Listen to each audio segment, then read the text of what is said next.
To His Coy Mistress, Version 2, by Andrew Marvell.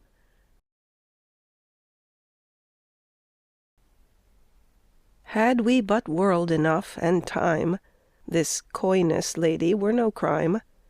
We would sit down and think which way to walk, and pass our long love's day. Thou by the Indian Ganges' side shouldst rubies find. I by the tide of Humber would complain.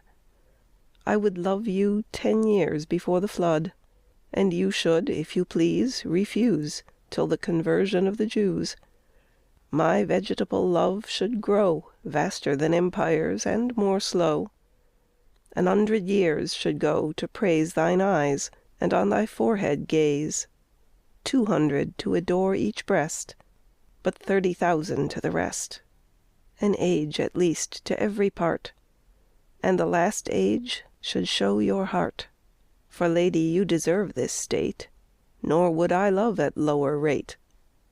But at my back I always hear Time's winged chariot hurrying near, and yonder, all before us, lie deserts of vast eternity.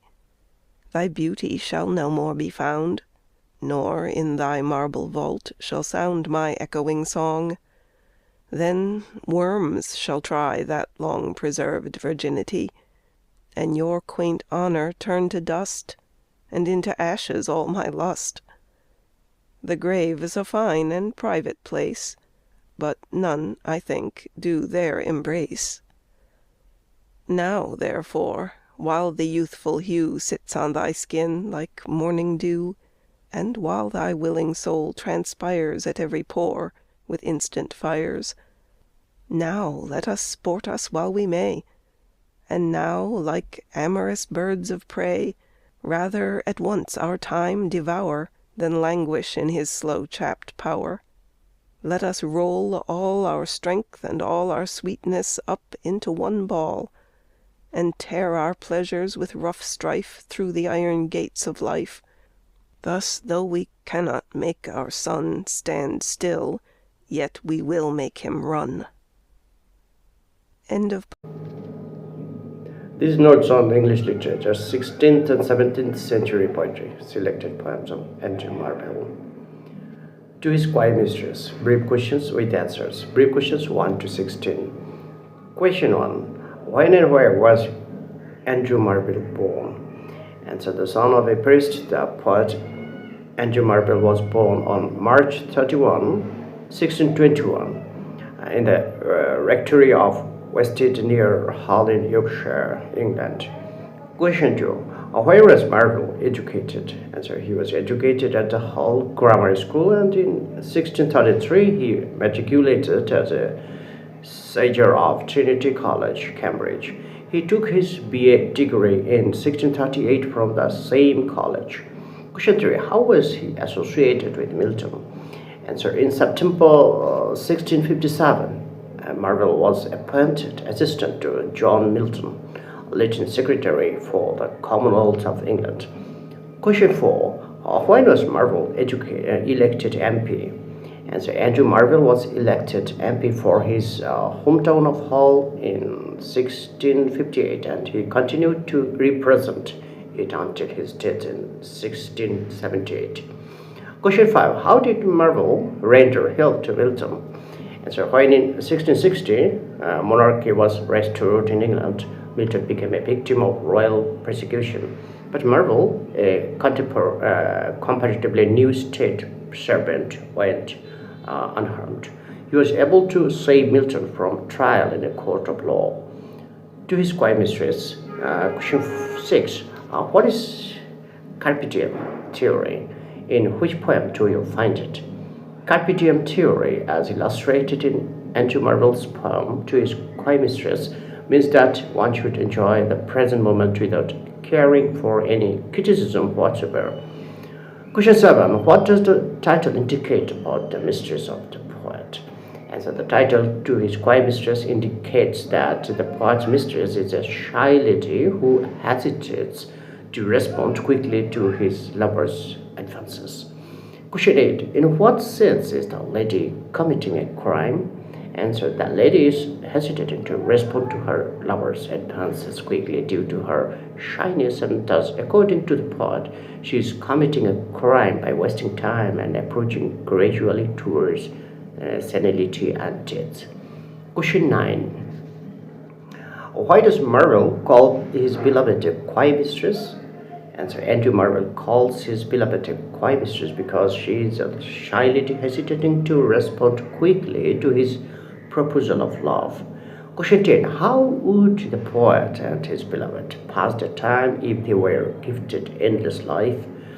Answer: if the poet and his beloved were gifted endless life, she would have remained busy searching for rubies on the banks of the Indian Ganges, while he would complain about his unfulfilled love sitting on the banks of the river Humber in England.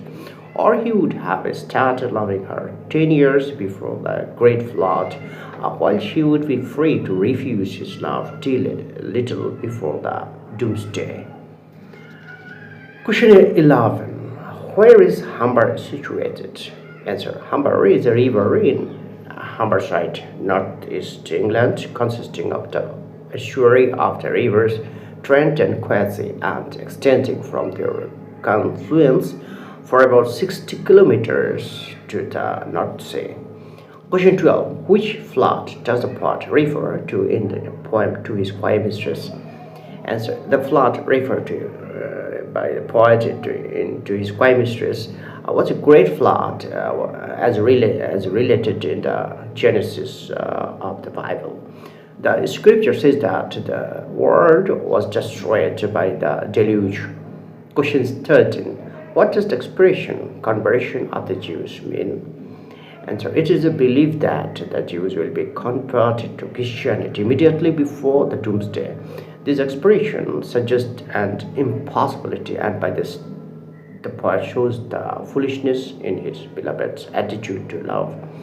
Question 14. What is meant by the phrase vegetable love? Answer: by vegetable love, the poet means a kind of love which is characterized only by growth like vegetable and plants. The poet assumes that due to his beloved's shyness, his love will continue for thousands of years and grow slowly like a big tree, vaster than empire. Question 15. How does the poet propose to appreciate the different parts of his beloved body? Answer: if the poet and his beloved had enough space and time at their disposal, he would spend 100 years in praising her eyes and gazing on her forehead. He would spend 200 years in admiring each of her breasts, and he would spend 30,000 years in praising the remaining parts of her body. Question 16. How would the poet put to employ the last age? And so the poet would spend at least an age to praise each limb of his beloved's body, and the last stage would be devoted to a description of her heart. Question 17. How does the poet evaluate his beloved? Answer: according to the poet lover, his beloved deserves so much praise and adoration that he cannot underestimate her value. He must love her with all pomp and ceremony. Question 18. What does the poet always hear at his back? And so the poet always hears at his back the rumbling sound of Time's winged chariot that rushes forward to swallow everything eternally. Question 19. What is the meaning of the expression deserts of past eternity? And so the world beyond this present world is a dreary void or eternity, which is regarded by the poet as a past desert where there is no vegetation and no hope. Question 20. How his mistress's virginity must be ravished if she keeps on with her quiet attitude. Answer: if the poet's mistress continues to keep on with her quiet attitude, her long preserved virginity would be lasted, or her long preserved virginity would be tested or ravished by worms in her marble coffin after her death. Thank you for watching my video.